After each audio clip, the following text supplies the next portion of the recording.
Hello friends, welcome back to Minty Lemon. எல்லோரும் எப்படி இருக்கீங்க? ரொம்பவே சூப்பராக இருப்பீங்கன்னு நினைக்கிறேன். இன்றைக்கி நம்ம என்ன செய்ய போகிறோம்னா, சூப்பரான ஒரு ஈவினிங் ஸ்நாக்ஸ் தான் செய்ய போகிறோம். அதுக்கு ஃபஸ்ட்டு ஒரு ஆனியன், ஒரு பெரிய சைஸ் ஆனியனில் பகுதி கட் பண்ணி வச்சுக்கிறேன். அதுக்கப்புறம் ஒரே ஒரு கேரட், அதையும் நல்லா துருவி எடுத்து வச்சுக்கிறேன்.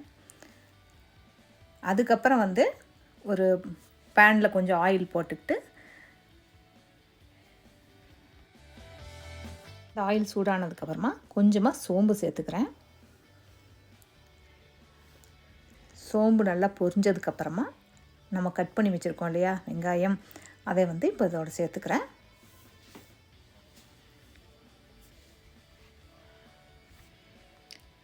ஸோ ஆனியனை சேர்த்துக்கிட்டு லைட்டாக ஒரு வதக்கி விடுங்க.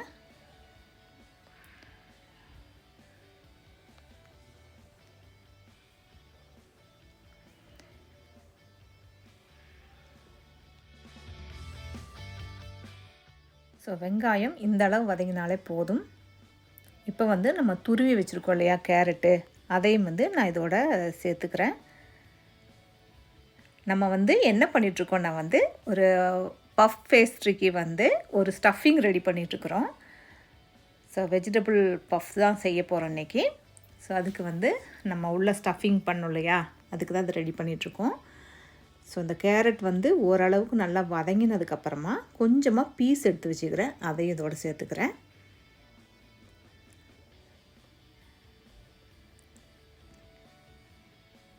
அதையும் லைட்டாக நான் ஃப்ரோசன் பீஸ் தான் சேர்த்துருக்கேன். அதனால் இது ரொம்ப ஓவராக குக் பண்ண வேண்டாம்.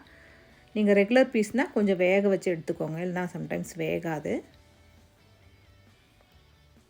கொஞ்சமாக சால்ட்டு, கொஞ்சமாக மிளகாத்தூள், உங்களுக்கு காரத்துக்கு தகுந்த மாதிரி சேர்த்துக்கோங்க. ஸோ இதோடவே கொஞ்சம் மஞ்சள் தூள், அதையும் சேர்த்துக்கிறேன். ஸோ இந்த வெஜிடபிள்ஸ் நம்ம ஓவர் குக்கெல்லாம் பண்ண வேண்டாம். நம்ம எனிவே இதை பேக் பண்ணத்தான் போகிறோம். அதனால் ஓரளவுக்கு செமி குக் பண்ணாலே போதும். இதோட கொஞ்சமாக கார்லிக் இடித்து வச்சுருக்கிறேன், அதையும் இதோட சேர்த்துக்கிறேன்.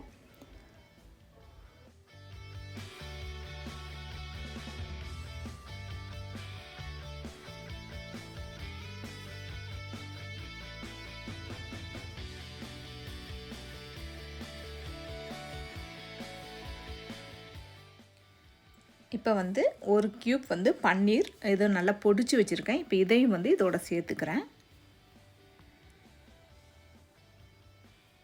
நல்லா பன்னீர் நல்லா ஒடிச்சு இதோட மிக்ஸ் பண்ணி விட்டுக்குவாங்க. அப்போ தான் எல்லாம் ஒன்றும் சேர்ந்து வரும். நல்லா பன்னீர் மட்டும் அப்புறம் தனித்தனியாக உட்காந்துட்ருக்கோம். அப்புறம்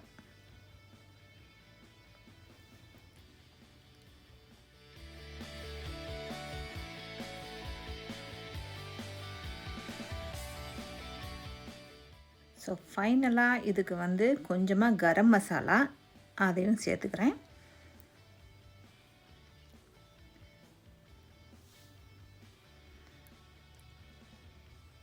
அப்புறம் நம்மளுடைய கொத்தமல்லி தலைகள், அதையும் நல்லா கட் பண்ணி பொடி பொடியாக நல்லா கட் பண்ணி அதையும் இந்த மிக்ஸோடு சேர்த்து மிக்ஸ் பண்ணி விட்டுக்கலாம். அவ்வளோதான், நம்மளுடைய ஸ்டஃபிங் இப்போ சூப்பராக ரெடி ஆகிடுச்சு. இது கொஞ்சம் ஸ்டவ் ஆஃப் பண்ணி எடுத்து வச்சுட்டு இப்போ நம்ம பேஸ்ட்ரியை ரெடி பண்ணிக்கலாம்.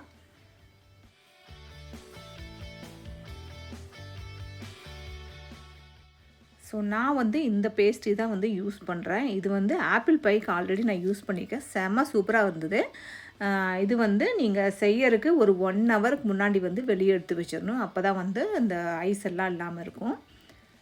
ஸோ இந்த பேஸ்ட்ரி உங்களுக்கு நான் நிறையா டைம் சேஃபேல அப்புறம் இந்தியன் ஸ்டோர்லாம் பேஸ்ட்ரி வாங்கியிருக்கேன். அதெல்லாம் நிஜமாவே கொஞ்சம் ஆயிலியாக நான் ஃபீல் பண்ணியிருக்கிறேன் நம்ம செஞ்சு சாப்பிட்றப்ப. அதனாலேயே நான் இந்த பேஸ்ட்ரி பண்ணுறதவே நான் விட்டுட்டேன். பட் ஆனால் ட்ரேடர் ஜோவில் இது வாங்கி நான் ட்ரை பண்ணதுக்கப்புறம் எனக்கு ரொம்ப பிடிச்சிருந்துச்சு.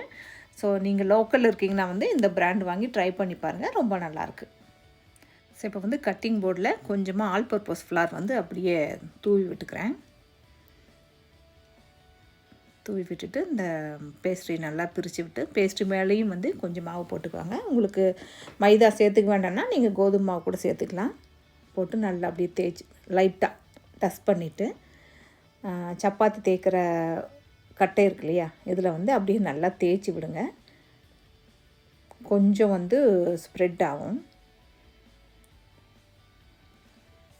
இப்படி நல்லா கொஞ்சம் தேய்ச்சி விட்டுட்டு அதுக்கப்புறம் வந்து அப்படியே நீங்கள் கட் பண்ணிக்கலாம். உங்களுக்கு எந்த ஷேப் வேணுமோ அந்த ஷேப்பில் கட் பண்ணிக்கலாம்.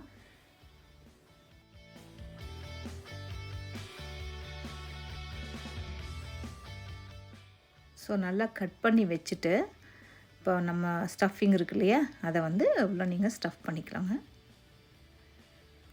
இதுலேயே வந்து நீங்கள் சிக்கன் வச்சும் பண்ணலாம், இல்லை எக்லேயும் பண்ணலாம். ஸோ நான் வந்து இன்றைக்கி வெஜிடபிள்ஸ் அண்ட் பன்னீர் ரெண்டும் சேர்த்து பண்ணலாம் அப்படின்னு சொல்லிட்டு பன்னீர் சேர்த்துருக்கேன். இல்லை நீங்கள் பன்னீர் இல்லாமையும் பண்ணலாம். எல்லாம் நம்மளோட டேஸ்ட் தகுந்த மாதிரி நம்ம பண்ணிக்கலாம். அவ்வளோதான். அழகாக அப்படியே ஃபோல்டு பண்ணிவிட்டு அந்த 4 கார்னரில் அப்படியே லைட்டாக ப்ரெஸ் பண்ணி விடுங்க. இல்லைன்னா அப்படியே அவனில் வைக்கிறப்ப அப்படியே பேஸ்ட்ரி ஓப்பன் ஆயிரும்.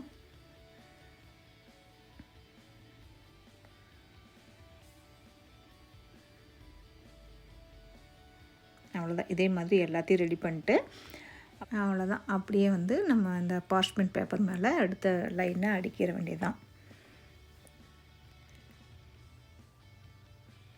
கொஞ்சம் ஸ்பேஸ் கொடுத்துக்கோங்க. ஏன்னா வந்து அப்படியே கொஞ்சம் அது எக்ஸ்பேண்ட் ஆகும் இல்லையா.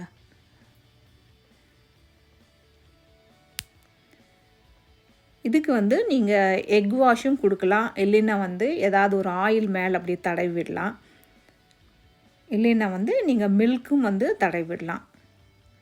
இன்றைக்கி வந்து நான் பால் தான் வந்து அப்படியே மேலே தடவி விட போகிறேன்.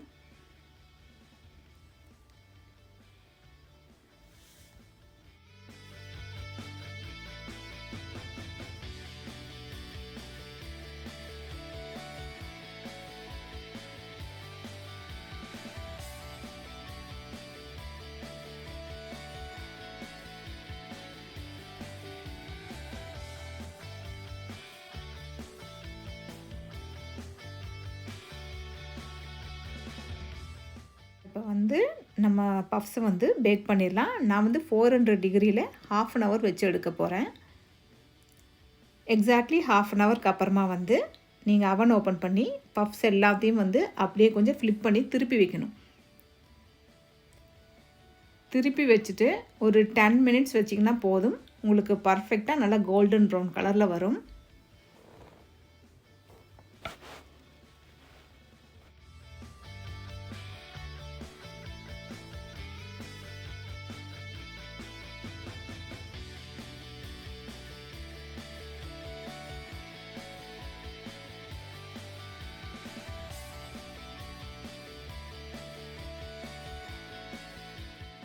ஸோ எல்லாத்தையும் ஃப்ளிப் பண்ணி எடுத்து உள்ளே வச்சு எக்ஸாக்ட்லி another 10 மினிட்ஸு. இப்போ நம்ம பப்ஸு பார்க்கலாம். சூப்பராக இருக்குது பாருங்கள். நல்லா ஒரு கோல்டன் ப்ரௌன் கலரில் சூப்பரான நம்மளுடைய வெஜ் அண்ட் பன்னீர் பப்ஸ் வந்து சூப்பராக ரெடி ஆகிடுச்சு பாருங்கள். 2 சைடும் நல்லா குக் ஆகிருக்கு.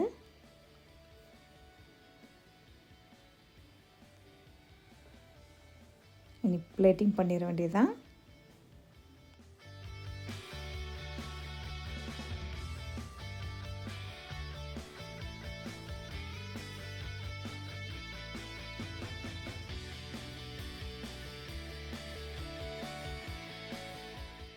நம்மளுடைய சூப்பரான ஹோம் மேட் பன்னீர் பஃப் ரெடி.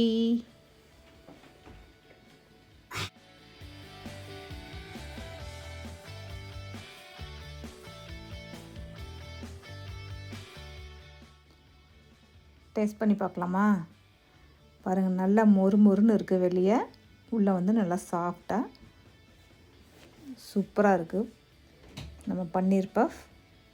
நீங்களும் வந்து இந்த ரெசிபியை வீட்டில் ட்ரை பண்ணி பாருங்கள். ட்ரை பண்ணி பார்த்துட்டு உங்களுக்கு இந்த ரெசிபி பிடிச்சிருந்துச்சுன்னா லைக் பண்ணுங்கள், ஷேர் பண்ணுங்கள். மறக்காமல் மின்ட்டி லெமன் சேனலுக்கு சப்ஸ்கிரைப் பண்ணுங்கள். தேங்க்யூ.